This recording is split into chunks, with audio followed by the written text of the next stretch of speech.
السلام علیکم ویورز، ہمارے چینل پر خوش آمدید۔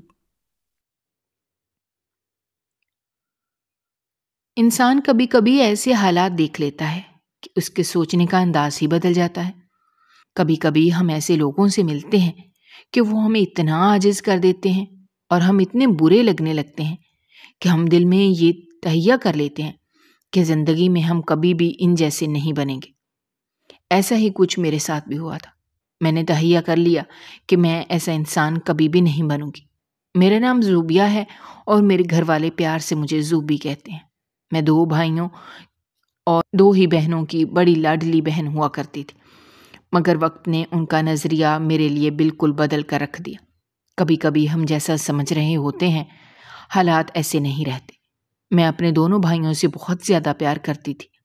میرا بڑا بھائی مجھ سے 11 سال بڑا تھا اور میں اس کی سب سے لاڈلی بہن تھی، اور مجھے بہن سمجھتا بھی نہیں تھا بلکہ بچوں کی طرح پیار کرتا تھا۔ ہمارے ابا ایک سرکاری ملازم تھے، گھر میں اچھا خاصا پیسہ موجود ہوتا تھا۔ یوں اکثر لڑائیاں پیسوں کی کمی کی وجہ سے ہوتی تھیں، تو ہمارے گھر ایسا کچھ نہیں تھا۔ اس وجہ سے گھر میں امن و سکون ہر وقت ہی قائم رہا کرتا تھا۔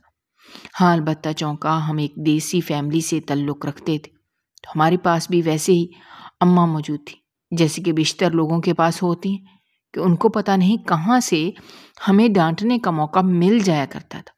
ہم خود بھی حیران رہ جاتے تھے کہ ہم نے تو یہ موقع دیا بھی نہیں تھا، لیکن وہ موقع اماں نے شاید پیدا کیا ہوتا تھا۔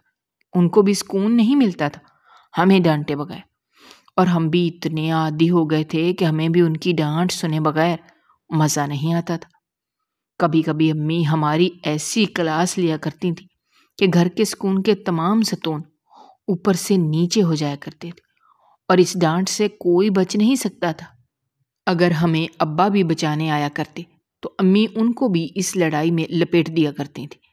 ہم سبھی اپنے تئیں کوشش کرتے تھے کہ اماں کو کسی بھی قسم کی شکایت کا موقع نہ ملے، لیکن یہ کیسے ممکن تھا کہ اماں کو ہم سے کوئی شکایت نہ ہو؟ اگر کوئی کام ہم اپنی طرف سے پرفیکٹ بھی کر دیتے تو پھر بھی کوئی نہ کوئی کیڑا اماں کو اس میں نظر آ ہی جاتا تھا۔ میں چونکہ اپنے بہن بھائیوں میں سب سے چھوٹی تھی، تو مجھے سب کا لاڈ پیار بے شمار ملا تھا۔ اسی وجہ سے میں اماں کی ڈانٹ برداشت نہیں کر سکتی تھی۔ ابا کی آنکھوں کا تارا تو میں تھی ہی، لیکن اپنے بہن بھائیوں کے دل کا ٹکڑا بھی میں ہی تھی۔ میرا بڑا بھائی اماں کا سب سے لاڈلا بیٹا تھا اور اس کو ڈانٹ نہیں پڑتی تھی، جبکہ میں سب سے زیادہ ڈانٹ کھایا کرتی تھی۔ چونکہ میرے گھر میں ڈانٹنے والا صرف ایک ہی انسان تھا، اور وہ اماں تھی۔ باقی سب کا پیار مجھے ہر وقت ملتا رہتا تھا۔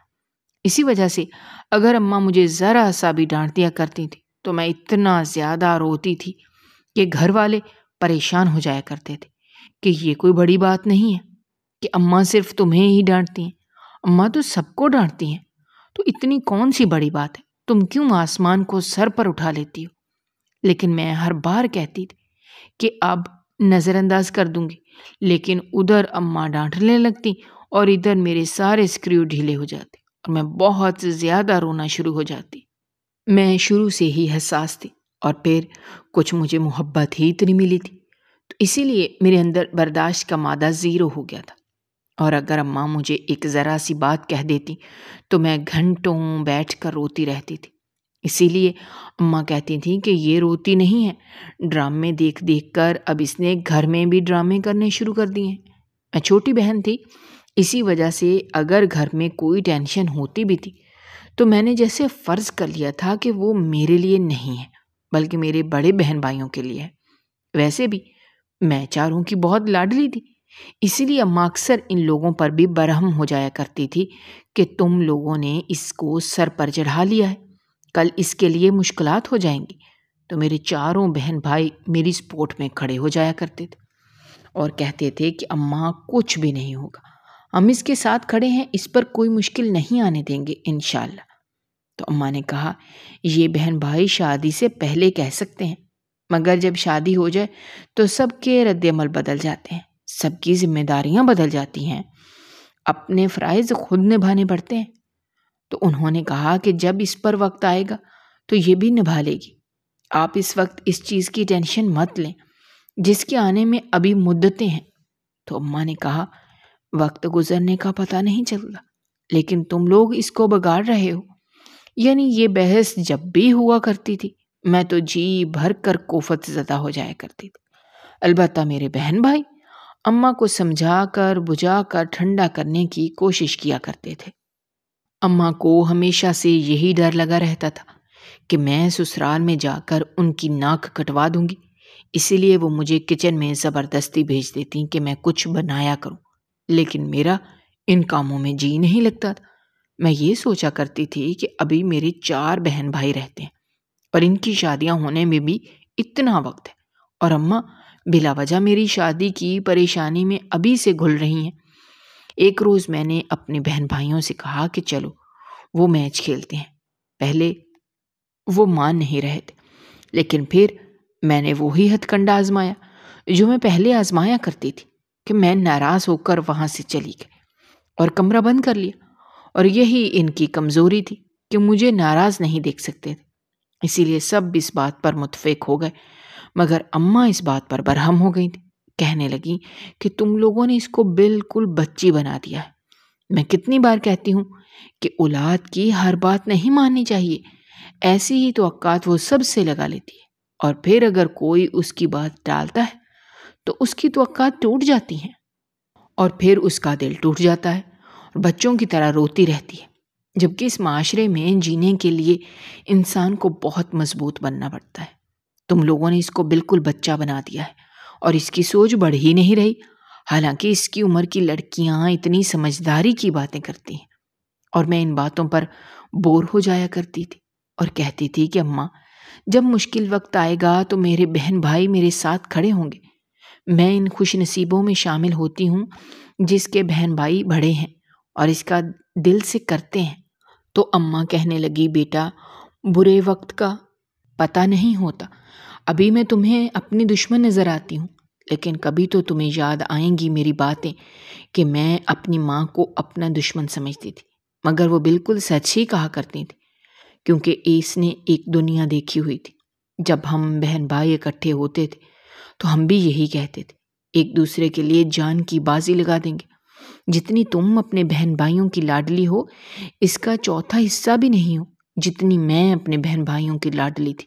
مگر دیکھو حالات کیسے بدل گئے، ہم ایک دوسرے کا ساتھ دینے کا وعدہ کیا کرتے تھے، لیکن جب بھی ایک دوسرے پر مشکل وقت آیا تو ہم ایک دوسرے سے دور ہی ہوتے تھے، بس دور بیٹھ کر ہی دل جلا لیا کرتے تھے، پاس حالات اور وقت جانے ہی نہیں دیتے تھے کہ ہم اپنی ہی زندگی کی الجھنوں میں پھنسے ہوتے تھے۔ پھر ملتے بھی تب تھے جب وہ زخم بھر چکے ہوتے تھے کہ ہمیں وقت ہی نہیں اجازت دیتا۔ میں تمہاری دشمن نہیں ہوں، میں تمہاری ماں ہوں۔ سوچو اگر تمہارے بہن بھائی تمہارا اتنا کرتے ہیں تو تم میرے لیے کتنی اہم ہوگی کہ تم میری سب سے چھوٹی بیٹی ہو، اور سب سے چھوٹی بیٹی سب سے زیادہ لاڈلی ہوتی ہے۔ لیکن بیٹا میں یہ باتیں تمہیں زندگی کے لیے سمجھاتی ہوں۔ ان کی باتیں سن کر میں جذباتی ہو جایا کرتی تھی اور وعدہ کرتی تھی کہ ٹھیک ہے اب میں سمجھداری کی باتیں کروں گی اور سمجھدار بننے کی کوشش کروں گی، لیکن مجھے خود بھی پتا تھا کہ یہ زیادہ دیر نہیں چل سکے گا۔ اس لیے میرے ساتھ ہمیشہ یہی ہوتا تھا کہ اماں جب مجھے ڈانٹتی تھیں تو تب میں تہیہ کر لیتی تھی کہ اب میں اچھی بیٹی بن جاؤں گی اور بالکل بھی بچوں والی حرکتیں نہیں کروں گی، مگر اس بات کو کوئی 2 ہی دن گزرتے تھے کہ میں پھر سے پرانی جون میں لوٹ جایا کرتی تھی۔ شاید گھر والوں کے لاڈ پیار کا ہی یہ نتیجہ تھا کہ میں چاہ کر بھی میچور ہو نہیں پا رہی تھی۔ میں ہر چیز کے لیے اپنے بھائیوں پر انحصار کرنے لگی تھی، اور اگر کوئی کام کرنا ہوتا تو میں اپنی بہنوں سے کہا کرتی تھی، اور اماں تو اس بات پر اتنی برہم ہو جایا کرتی تھی کہ ان کا بس نہیں چلتا تھا کہ بہن بھائیوں کو ہی مارنا شروع کر دیں کہ وہ میری مدد کیوں کرتے ہیں۔ میں خفا سی ہو کر بیٹھی اور کہا کہ اماں آپ کو تو خوش ہونا چاہیے کہ آپ کی بیٹی کو اتنے پیار کرنے والے لوگ ملے ہیں، اور الٹا آپ تو جیلس ہونا شروع ہو گئی ہیں۔ تو اماں کہتی میں تمہیں سمجھا سمجھا کر تھک گئی ہوں، مگر میری باتیں تمہارے دماغ میں پتہ نہیں کیوں اندر تک نہیں جاتی، بس ٹکرا کر واپس آ جاتی ہیں۔ اب میں بھی تمہیں وقت کے دھارے پر چھوڑ چکی ہوں۔ اماں نے کہاں سوچا تھا کہ ایک وقت ایسا آئے گا کہ میں سمجھداری کے سارے ریکارڈ توڑ دوں گی، کہ جب ناز نخرے اٹھانے والا کوئی نہ رہے تو انسان خود بخود ہی سمجھدار ہو جاتا ہے۔ بلکہ ایسا تو میں نے بھی نہیں سوچا تھا۔ بھائی کی تعلیم مکمل ہو گئی تھی اور ان کو بہترین جاب مل گئی تھی اور زندگی پہلے سے بھی زیادہ خوبصورت ہو گئی تھی۔ بھائی تو پہلے بھی میرے اتنے نخرے اٹھا لیا کرتے تھے اور اب تو ان کی اپنی نوکری لگ گئی تھی، سو میرے تو عیش ہی عیش ہو گئی تھی۔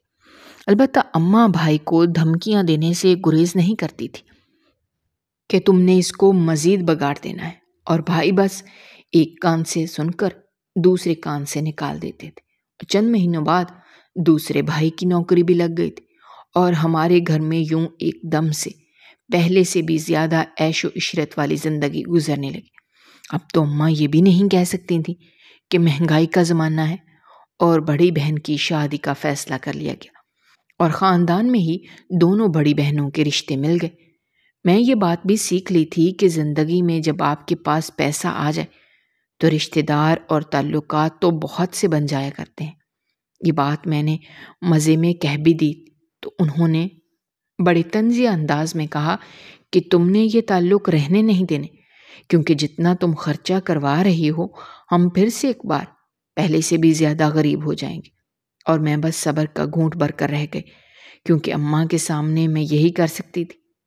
جلد ہی منگنی کر دی گئی اور اس کے بعد یہ طے پایا کہ شادی بھی جلد کر لیں گے، لیکن ان دونوں کے سسرال والوں نے ہتھیلی پہ سرسوں جمانے کا فیصلہ کر لیا اور اگلے 3 ماہ کے اندر شادی کرنے کے بارے میں کہہ دیا۔ ہم اس کے لیے تیار نہیں تھے، ہم نے تھوڑا سا وقت مانگا، مگر انہوں نے کہہ دیا کہ ہم وقت نہیں دے سکتے، کیونکہ ان کی بیٹی کی شادی تھی اور وہ اس شادی کے ساتھ ہی اپنے بیٹوں کی شادی بھی نپٹانا چاہ رہے تھے۔ اماں نے کہا چلیں ہم تھوڑا سوچ کر آپ کو بتائیں گے۔ اماں جب گھر پر آئیں اور ہمیں بتایا، میں نے تو فوراً ہی ہاں کہہ دی کہ جیسے ساری تیاری میں کر چکی ہوں اور میری ہی بات مانی جائے گی۔ میں نے اماں کی نظروں کو ہاتھ میں لائے بغیر کہا کہ اماں کپڑے ہی تو لانے کا سب سے بڑا مسئلہ ہوتا ہے، وہ ہم کل جا کر لے آئیں گے، تو سمجھیں پرسوں بھی شادی ہو سکتی ہے۔ آپ کیوں اتنی پریشان نظر آ رہی ہیں؟ اماں نے مجھے گھوری سے نوازتے ہوئے کہا، شادیاں ایسے نہیں ہوتی کہ صرف نئے کپڑے لے لیے جائیں اور تصویریں بنا رہی، جو شادی میں اور بھی بہت کچھ دیکھنا پڑتا ہے۔ اس لیے تم خاموشی سے بیٹھی رہو، مجھے باقیوں سے مشورہ کرنے دو۔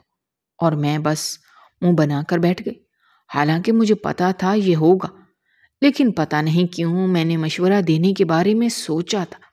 خیر، میں دانت پیس کر نظروں کا رخ بدل کر بس یہی دعا کرنے لگی کہ کاش بھائی یہی کہہ دیں کہ ہاں ٹھیک ہے، شادی کر لیتے ہیں، کوئی اعتراض نہیں ہے، ہم تیاری کر لیں گے، کیونکہ بقول اماں کے شادی کی تیاری بھائیوں نے کرنی تھی۔ میرے دوسرے نمبر والے بھائی نے کہا کہ اسے نوکری کے لیے دبئی جانا ہے، کیونکہ اس کے دفتر والوں نے اس کو اگلے 2 سالوں کے لیے دبئی بھیج دینا ہے، تو بہتر ہے کہ شادی کر دی جائے، کیونکہ اگر وہ چلا گیا تو اس کے لیے آنا بہت مشکل ہو جائے گا۔ یہ بات اس نے ہمیں پہلے بھی بتائی ہوئی تھی، اس وجہ سے کوئی بھی یہ سن کر سرپرائز نہیں ہوا تھا۔ اس پر بڑے بھائی نے کہا کہ اماں سیونگز وغیرہ تو کیے ہوئے ہیں، شادی کچھ مہینوں بعد بھی تو کرنی ہے، تو بہتر ہے کہ آپ ابھی کر لیں تاکہ اطہر بھی شادی اٹینڈ کر سکے۔ میں ایک دم خوش ہونے لگی تھی۔ پھر اماں کی جانب دیکھا جو کافی پرسوچ نظروں سے انہیں دیکھ رہی تھی۔ میں نے دل میں سوچا کہ اماں تو یہ بیل مونڈے پر نہیں چڑھنے دے گی، اور وہ تھوڑی دیر بعد بولیں کہ سارا انتظام تو ہم دونوں بھائیوں نے کرنا ہے، تو اگر تم دونوں کو کوئی اعتراض نہیں ہے تو ہم دونوں کو بھی کوئی اعتراض نہیں ہے۔ انہوں نے پھر ابا کی جانب دیکھا اور کہا کہ آپ کو کچھ کہنا ہے تو کہہ دیں۔ ظاہر سی بات ہے، ابا سے مشورہ کرنے کے بعد ہی انہوں نے بھائیوں سے بات کرنے کا فیصلہ کیا تھا۔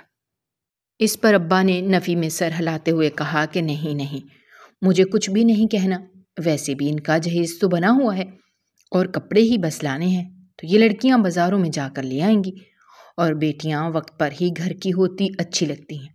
میں تو ایک دم ہی بہت زیادہ خوش ہو گئی تھی، دل چاہ رہا تھا کہ خوشی سے لٹیاں ڈالوں، لیکن میں اماں سے ایک لیکچر سننے کے موڈ میں نہیں تھی، اسی لیے میں کمرے میں چلی گئی اور دونوں کو جا کر خوشخبری دی۔ مگر وہ دونوں ہی پریشان ہو گئے۔ میں نے کہا کہ کیا ہوا، تم دونوں خوش کیوں نہیں لگ رہی؟ تو کہنے لگیں کہ تمہیں کیا لگتا ہے یہ گھر چھوڑنا آسان ہے، وہ بھی چند مہینے کے اندر اندر؟ تو میں نے کہا یار، جب یہاں پر آیا کرو گی تو تم لوگ ایک خاص اہمیت ملا کرے گی، اماں ایک خاص پروٹوکول دیا کریں گی، بس یہی سن کر خوش ہو جاؤ۔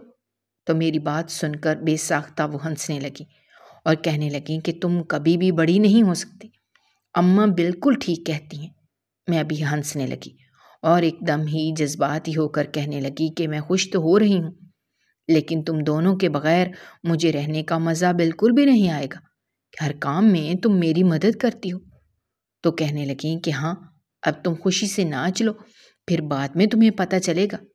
یوں ہی ہم لوگ ان کی شادی کی تیاریاں کرنے لگے۔ جب دونوں بہنوں کی شادی کا فیصلہ کر لیا گیا تو اماں نے سوچا کہ کیوں نہ بھائی کے لیے بھی لڑکی دیکھ لیں، لیکن بھائی نے بھی انکار کر دیا اور کہا کہ جب تک میری دونوں بہنوں کی شادی اچھی جگہ پر نہیں ہو جاتی، میں تب تک کسی کے ساتھ شادی کے لیے حامی نہیں بھر سکتا۔ میں نے تو ان کو منانے کی کوشش کی، مگر انہوں نے کہا کہ نہیں، میں ابھی شادی نہیں کر سکتا۔ میں نے جا کر اپنی بڑی بہن کو کہا کہ وہ بھائی کو شادی کے لیے نہیں مان رہے، تم جا کر مناؤ، کیونکہ تم یہاں سے جانے والی ہو تو تمہاری بات سن کر وہ مان جائیں گے۔ تو کہنے لگی کہ بے وقوف، اگر ہماری شادی کے ساتھ بھائی کی شادی بھی ہوئی تو کیا ہم لوگ خاک اپنے بھائی کی شادی کو انجوائے کر سکیں گے؟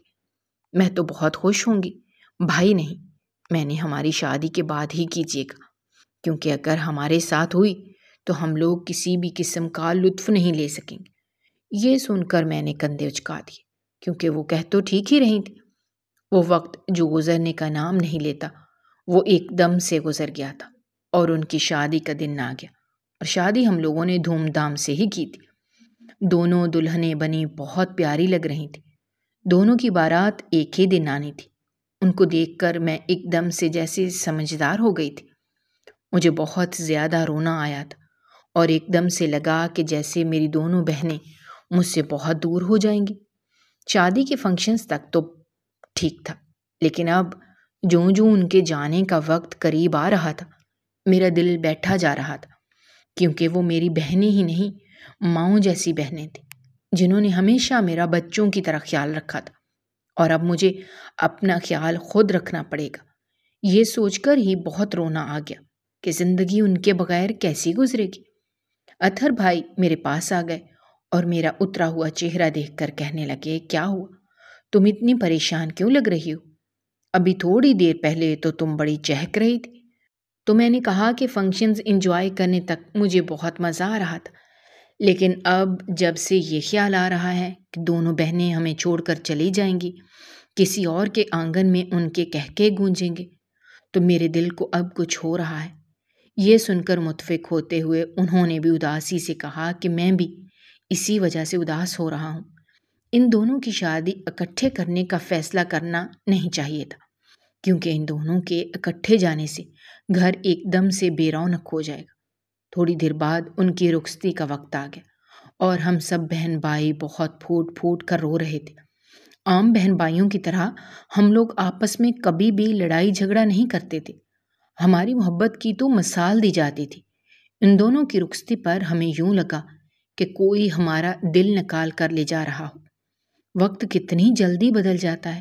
جب ہم لوگ گھر واپس آئے تو بہت زیادہ رونا آیا تھا کہ ان کے بغیر گھر بالکل خالی لگ رہا تھا، اور میں کمرے میں آ کر اتنا زیادہ رو رہی تھی۔ پھر میرے دونوں بھائی بھی آ گئے۔ پہلے تو ہم لوگ روئے، لیکن بعد میں پھر خود اپنا دل بہلانے لگے کہ اب ان کے بغیر رہنے کی عادت ڈالنی پڑے گی۔ اماں نے ہنستے ہوئے کہا، یہ تو اس لیے رو رہی ہے کہ اب ان کے حصے کا کام اس کو کرنے پڑیں گے۔ تو میں بھی ہنس پڑی اور کہنے لگی کہ ہاں، اس بار تو مجھے اور زیادہ رونا چاہیے۔ اماں نے کہا کہ رونا نہیں، بلکہ ان کے لیے دعا کرنی ہے کہ اللہ ان کا نصیب اچھا کرے اور ان کو اس گھر کی کبھی یاد نہ آئے۔ میں نے یہی دعائیں مانگی اور اس کے بعد ان کا ولیمہ وغیرہ ہو گیا، اور جو ایک دن ان کے بغیر نہیں گزرتا تھا، اب ان کے بغیر مہینے گزرنے لگے تھے۔ ان کی زندگی بھی مصروف ہو گئی تھی، اب وہ ہر ہفتے ہمارے گھر نہیں آ سکتے تھے۔ پہلے جو گھر ان کا تھا اب وہ یہ کہتی تھیں کہ یہ ہمارا میکہ ہے، اور گھر ان کا کوئی اور ہو گیا تھا۔ ان کی پہلی ترجیح کوئی اور ہو گیا تھا۔ یہ سوچ کر اور دیکھ کر مجھے بہت دکھ تو ہوتا تھا، لیکن اب خیال آتا تھا کہ اماں ٹھیک ہی کہتی تھی کہ ایک دوسرے کے ساتھ اتنا اٹیچ نہیں ہونا چاہیے۔ ان کی شادی کو 8-9 مہینے ہو گئے تھے کہ اب اماں نے فیصلہ کر لیا کہ بڑے بھائی کی شادی کر دینی چاہیے۔ اطہر بھائی دبئی جا چکے تھے تو میں نے کہا کہ ان کو واپس آ لینے دیں، کیونکہ ان کے بغیر مزہ نہیں آئے گا۔ تو انہوں نے کہا وہ اگلے 2 سال تک نہیں آ سکتا اور اس سے بھی زیادہ وقت لگ سکتا ہے، لیکن تمہارے بھائی کی اب عمر ہو گئی ہے، لوگ بھی باتیں کرنے لگے ہیں تو اچھا نہیں لگتا، بہتر ہے کہ اب ہم اس کی شادی کر دیں۔ ویسے بھی ان تینوں کے جانے کے بعد سے تو گھر انتہائی کاٹ کھانے کو دھوڑتا ہے، بہتر ہے کوئی آئے گی تو تھوڑی ہلچل مچا لے گی۔ جس پر بھائی نے کہا کہ اماں، ہلچل مچانے کو اس گھر کی رونق کے لیے تو ہماری چڑیا ہی کافی ہے۔ مجھے یہ سن کر بہت خوشی ہوئی۔ اس کے بعد اماں بھائی کے لیے کوئی لڑکی دیکھنے لگی تو ان کو ایک لڑکی پسند آ گئی۔ چونکہ اماں نے پسند کر لی تھی تو اب ہمیں معلوم تھا کہ وہ اچھی ہی ہوگی۔ اس کے بعد میں اپنی بہنوں کے ساتھ اس کو دیکھنے گئی۔ وہ واقعی میں بہت پیاری تھی اور ہمارے ساتھ بہت اچھی سے بات وغیرہ کر رہی تھی، تو میں نے دل میں سوچ لیا کہ اس کے ساتھ دوستی کر لوں گی، بہت مزہ آئے گا۔ چند مہینوں کے اندر اندر ہم لوگوں نے بھائی کی شادی کر دی۔ ہم نے ان لوگوں سے جہیز لینے سے انکار کر دیا تھا، کیونکہ ہمارا گھر سامان سے بھرا پڑا تھا، تو اس وجہ سے شادی میں کسی قسم کی کوئی رکاوٹ نہیں آئی تھی۔ اطہر بھائی کو ہم نے بہت زیادہ یاد کیا تھا اور اس کی 1 ہفتے بعد میری بہنیں بھی واپس اپنے گھروں میں چلی گئی تھیں۔ ایک چیز جو بہت عجیب ہوئی تھی وہ یہ کہ اب بھائی کا وقت دینے کا طریقہ تھوڑا بدل گیا تھا۔ بہت زیادہ دیر میرے پاس نہیں بیٹھتے تھے کہ ان کے پاس زیادہ وقت نہیں ہوتا تھا، بلکہ بس سلام کر لیا کرتے تھے اور پھر اپنے کمرے میں چلے جاتے تھے، اور ان کی ترجیحات بھی تھوڑی مختلف ہونے لگی تھیں اور یہ بات مجھ سے برداشت نہیں ہو رہی تھی۔ میں بہت زیادہ روتی تھی کہ پہلے میری دونوں بہنیں اچانک مجھے چھوڑ کر چلی گئی، یعنی شادی ہو گئی، اور اس کے بعد اطہر بھائی بھی چلے گئے۔ میں نہیں جانتی تھی کہ وقت نے ایک دن مجھے بالکل ہی اکیلا کر دینا تھا۔ اماں اور ابا میری بہنوں کے گھر گئے ہوئے تھے کہ واپسی پر ان کا ایکسیڈنٹ ہوا اور ان دونوں کا انتقال ہو گیا۔ اس صدمے نے مجھے پاگل کر کے رکھ دیا تھا۔ اطہر بھائی بھی دبئی سے واپس آ گئے تھے اور ہمارے گھر پر یہ ایسی قیامت ٹوٹ گئی تھی کہ اب ہم ساری زندگی بھی پہلے جیسے نہیں ہو سکتے تھے۔ کسی نے سوچا تھا کہ ہمارے گھر کو یوں نظر کھا جائے گی؟ ہم سب ہی ٹوٹ گئے تھے اور کوئی بھی ہم میں سے کسی دوسرے کو سنبھالنے کی ہمت نہیں رکھتا تھا۔ ان دونوں میں ہماری جان بستی تھی، اسی لیے ہم کچھ سمجھ نہیں پا رہے تھے کہ کیا ہوا ہے۔ زندگی ہمارے لیے ایک دم سے ایسا سوال بن گئی تھی جس کو سلجھایا ہی نہیں جا سکتا تھا، ایسا سوال بن گئی تھی۔ لیکن کچھ وقت کے بعد، یعنی 2 مہینوں بعد، اطہر بھائی واپس چلے گئے، میری بہنیں بھی واپس چلی گئیں اور اب تو میں گھر میں بالکل ہی تنہا ہو کر رہ گئی۔ بھائی اپنا وقت دینے کی کوشش کرتے تھے لیکن وقت ان کے پاس اتنا زیادہ ہوتا نہیں تھا۔ ایک بار میری طبیعت بہت زیادہ خراب ہو گئی اور اسی دن میری بڑی بہن بھی آ گئی، تو میں نے اس سے کہا کہ مجھے یہاں پر تنہائی مار دے گی، میں یہاں پر نہیں رہ سکتی، میں تو ہمیشہ ان کی محبت میں پلی بڑھی تھی، تو اب یہ سب کیسے برداشت کر سکتی تھی؟ ہمیشہ اپنے ارد گرد محبتوں کا ایک ہجوم رہا تھا اور اب میں ایک دم سے تنہا رہ گئی تھی۔ اس نے بھائی سے بات کی تو بھائی نے مجھ سے سوری کہا کہ مجھے واقعی خیال نہیں رہا۔ اس کے بعد وہ مجھے وقت دینے لگے اور میں نے یہ بات نوٹس کی کہ بھابھی کو یہ سب اچھا نہیں لگتا تھا۔ وہ میرے اور بھائی کے درمیان غلط فہمیاں پیدا کرنے لگی اور ہم ایک دوسرے سے دور ہونے لگے۔ میں صفائی دینے کی کوشش کرتی مگر میں اس میں ناکام ہو جاتی، کیونکہ جب اپنے ہی بھائی کو صفائی دینی پڑے تو زندگی ایک دم سے بہت بری لگنے لگتی ہے۔ بھابھی کے یہ مظالم میں ساری زندگی یاد رکھنے والی تھی کہ اس نے میرا بھائی مجھ سے دور کر کے رکھ دیا تھا۔ یہ وہ لڑکی تھی جس کو ہم اتنے چاؤ سے بیاہ کر لائے تھے اور اس نے ہم سے ہمارا بھائی ہی چھین لیا تھا۔ وہ بھائی جو میرے بغیر سانس نہیں لیتا تھا، اس کو اب میری کوئی پرواہ نہیں تھی۔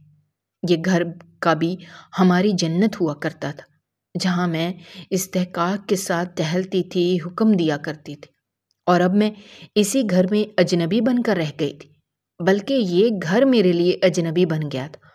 مجھے یوں لگتا تھا کہ یہ میرا گھر ہی نہیں ہے۔ کبھی کبھار تو میرا دل چاہتا تھا کہ کاش میں یہ گھر چھوڑ کر کسی ایسی جگہ چلی جاؤں جہاں کوئی مجھے جانتا بھی نہ ہو، کیونکہ یہاں جاننے والے لوگ جب انجان بنتے ہیں تو مجھے بڑی تکلیف ہوتی تھی۔ میری بہنیں بھی اپنی زندگی میں مصروف ہو گئی تھیں، کال وغیرہ وہ کر لیا کرتی تھیں، لیکن اس سے کیا فرق پڑتا تھا؟ میں اکثر وہ وقت یاد کرتی جب ہمارا گھر بھرا پڑا ہوتا تھا اور ہم سب کیسے ہنستے مسکراتے رہتے تھے۔ اماں کی ڈانٹ سے بچنے کی کوششیں کیا کرتی تھی، مگر کبھی بچ نہیں پائے تھے، اور پھر ڈانٹ سن کر بھی ہم کتنا ہنسا کرتے تھے۔ اب مجھے اماں شدت سے یاد آیا کرتی تھی۔ دل چاہتا تھا کہیں سے آ جائیں، بس ڈانٹ ہی لیں، لیکن آ جائیں، کیونکہ یہ تنہائی مجھے کاٹ کھانے کو دوڑ رہی تھی۔ تبھی میرے لیے ایک پرپوزل آیا اور سب نے متفق ہو کر ہاں کر دی، اور چند مہینوں بعد میری شادی ہو گئی۔ میں تو بس حیران ہی رہ گئی تھی کہ یہ سب کتنی جلدی ہوا تھا۔ میں نے تصور بھی نہیں کیا تھا کہ میں اتنی جلدی وہ گھر چھوڑ دوں گی۔ میں نے سسرال میں آ کر خود سے تہیہ کیا کہ میں کبھی بھی کسی کی بھابھی نہیں بنوں گی جیسی میری بھابھی بنی تھی۔ میں کبھی اپنے نندوں کے ساتھ وہ دشمنی نہیں پالوں گی جو میری بھابھی نے میرے ساتھ پالی تھی، بلکہ میں ان کے ساتھ بہنوں کی طرح رہوں گی۔ ایسا ہی ہوا۔ میری نندیں بھی بہت اچھی تھیں اور میری ان کے ساتھ دوستی ہو گئی۔ میں اپنے سسرال میں بہت خوش تھی، کیونکہ یہاں مجھے تنہائی کا ناگ ڈستا نہیں تھا۔ میکے جانا میں نے بالکل ہی کم کر دیا تھا۔ بس اگر کبھی کبھی مجھے اپنی بہنوں کی یاد آیا کرتی تو میں ان سے ملنی چلی جایا کرتی تھی۔ ان کے بچوں سے میری ایک الگ ہی قسم کی دوستی تھی اور ایک الگ ہی قسم کی محبت تھی، تو میں ان کے بغیر نہیں رہ سکتی تھی۔ البتہ بھائی کو بھی اللہ نے اولاد سے نہیں نوازا تھا۔ میں ان سے دل میں ناراض ضرور تھی، لیکن میں ان کے لیے دعائیں کرنا نہیں بھولی تھی۔ چند مہینوں بعد اطہر بھائی پاکستان آئے تھے، تو اچانک جب میری بہن نے مجھے بتایا تو میں بہت خوش ہوئی، اور جب میں ان سے ملنے گئی تو پتہ نہیں کیا ہوا، میں اپنے بھائی کے گلے لگ کر بہت زیادہ روئی۔ مجھے کہنے لگے کیا ہوا؟ تو میں نے کہا کہ بھائی، ہم سب اکٹھے رہا کرتے تھے، اور اماں کہتی تھیں کہ اس لڑکی کو تم لوگ کبھی سمجھدار نہ ہونے دینا، اور اب میں سوچ رہی ہوں کہ وقت کتنی جلدی بدل گیا ہے۔ ہم سب اپنی اپنی زندگیوں میں کتنے مصروف ہو گئے ہیں۔ تو دونوں نے ٹھنڈی آہ بھرتے ہوئے کہا، تم ٹھیک کہہ رہی ہو۔ میں نے کبھی تصور بھی نہیں کیا تھا کہ ہم بہن بھائی ایک دوسرے سے اتنے دور ہو جائیں گے، لیکن اماں بالکل سچ ہی کہا کرتی تھیں کہ وقت بڑا ظالم ہے۔ بھائی کا بھی وہاں دل نہیں لگتا تھا، لیکن اب ظاہر سی بات ہے، رہنا تو وہاں پر ہی تھا۔ وہ اکثر مجھ سے ملنے آ جایا کرتے تھے۔ یوں میرا وقت تھوڑا اور اچھا گزرنے لگا۔ میری نند بہت نیک اور پرہیزگار تھی۔ ایک دن وہ بہت اداس بیٹھی ہوئی تھی، تو میں نے اس سے کہا کہ کیا ہوا ہے؟ تو اس نے نفی میں سر ہلا دیا اور کہنے لگی کہ کچھ بھی نہیں ہوا۔ میں نے کہا تمہاری آنکھوں کی اداسی بتا رہی ہے کہ کچھ نہ کچھ ہوا ہے۔ تو کہنے لگی کہ بھابھی، مجھے کسی سے محبت ہو گئی ہے۔ تو میں نے ایک دم سے خوش ہوتے ہوئے کہا واہ، بڑی بات ہے، اور کیا تم نے اس کو بتایا؟ تو کہنے لگی کہ نہیں، میں حرام تعلق بنا کر اللہ کو ناراض نہیں کرنا چاہتی۔ مجھے یہ سن کر بہت خوشی ہوئی۔ میں نے کہا مجھے یقین ہے تمہیں یہ دعائیں تمہاری پاکیزہ محبت ضرور ملے گی۔ تو اس نے کہا میں بھی یہی دعا کرتی ہوں۔ اس کے بعد اچانک ہی میری ساس نے اس کا رشتہ کہیں پر طے کر دیا، اور جب میں نے اس کو یہ بتایا تو وہ رونے لگی۔ میں نے اسے کہا کہ کیا ہوا؟ تو کہنے لگی کہ کچھ بھی نہیں ہوا۔ میں نے کہا کہ اگر تم کہو تو میں اپنے شوہر سے بات کرتی ہوں، وہ تمہارا بھائی ہے، یقیناً تمہارا ساتھ دے گا۔ تو اس نے میرے آگے ہاتھ جوڑ دیے، کہنے لگی نہیں، آپ ایسا کچھ بھی نہیں کریں گی۔ محبت اگر دو طرفہ ہوتی تو اس کے متعلق سوچا جا سکتا تھا، لیکن یہ یک طرفہ محبت تھی، تو میں کچھ نہیں کہہ سکتی تھی۔ اطہر بھائی کو جب اس کی شادی کا معلوم ہوا تو ان کو بھی دکھ ہوا۔ میں نے کہا کہ بھائی کیا ہوا؟ تو کہنے لگے تم کتنی بیوقوف ہونا، تمہاری اتنی اچھی نند تھی تو تم نے اس کو کسی غیر کے گھر میں جانے دیا، میرے متعلق بھی تو سوچ سکتی تھی۔ میں صدمے سے ان کو دیکھ رہی تھی اور کہنے لگی کہ آپ اس کو پسند کرتے تھے؟ تو کہنے لگے کہ جو میری بہن سے اتنی محبت کرتی ہے تو میں اس لڑکی کو اپنی زندگی میں لانا چاہتا تھا، کیونکہ بھابھی کا رویہ میں دیکھ چکا ہوں، اس لیے میں چاہتا تھا کہ کاش وہی لڑکی میری زندگی میں آ جائے جو تم سے محبت کرتی ہوتی، تاکہ تمہارے لیے میکے کے در تو دوبارہ کھل جاتے۔ مجھے بہت دکھ ہوا، لیکن میں نے ان کو نہیں بتایا کہ وہ کسی اور کو پسند کرتی تھی۔ اس کے بعد اس کی شادی ہو گئی، اور شادی کی پہلی رات تھی کہ اس کے شوہر نے بغیر دیکھے اس کو طلاق دے دی اور وہ گھر آ گئے۔ ہم سب پر جیسے قیامت ٹوٹ گئی تھی۔ سب نے کہا کہ ہم کیا کسی کو منہ دکھائیں گے۔ تبھی اس کی قسمت نے معجزہ دکھایا۔ مجھے اپنے بھائی کا خیال آیا اور میں نے کہا کہ میرا بھائی اس سے شادی کر لے گا۔ میں نے اپنے بھائی سے بات کی تو اس نے فوراً حامی بھر لی۔ اس کی تو جیسے مراد بار آئی تھی۔ میری بھابھی نے اس پر اعتراض کیا تھا کیونکہ وہ اپنی بہن کو بھی بیاہ کر لانا چاہتی تھی، لیکن بھائی نے کہا کہ یہ میری زندگی ہے اور اپنی زندگی کا فیصلہ میں کروں گا۔ اور جب میں نے اپنی نند سے بات کی تو اس کو یقین نہیں آیا۔ اس کے بعد اسی وقت ان دونوں کا نکاح کر دیا گیا، کیونکہ اس کے شوہر نے اس کو چھوا بھی نہیں تھا، تو اس وجہ سے اس پر عدت لازم نہیں ہوتی تھی۔ میں نے اس سے کہا کہ تم میرے بھائی کو مت بتانا کہ تم کسی اور کو پسند کرتی تھی۔ تو وہ روتے ہوئے ہنسی اور کہنے لگی کہ آپ یہ کہہ رہی ہیں کہ میں اپنے شوہر کو مت بتاؤں کہ شادی سے پہلے میں اس سے محبت کرتی تھی اور میں نے اس کو کتنا مانگا تھا کہ وہ مجھے اچانک ہی غیر متوقع طور پر مل گیا تھا۔ یہ بات سن کر میں اس کو بے یقینی سے دیکھتی رہی اور پھر ہنس پڑی اور پیار سے مکہ اس کے شانے پر مارتے ہوئے کہا کہ تم نے مجھے کیوں نہیں بتایا؟ تو کہنے لگی کہ میں معجزوں کا انتظار کر رہی تھی۔ اس کے بعد ان دونوں کی زندگی ہنسی خوشی گزرنے لگی اور میں بھی اپنے گھر میں بہت خوش تھی۔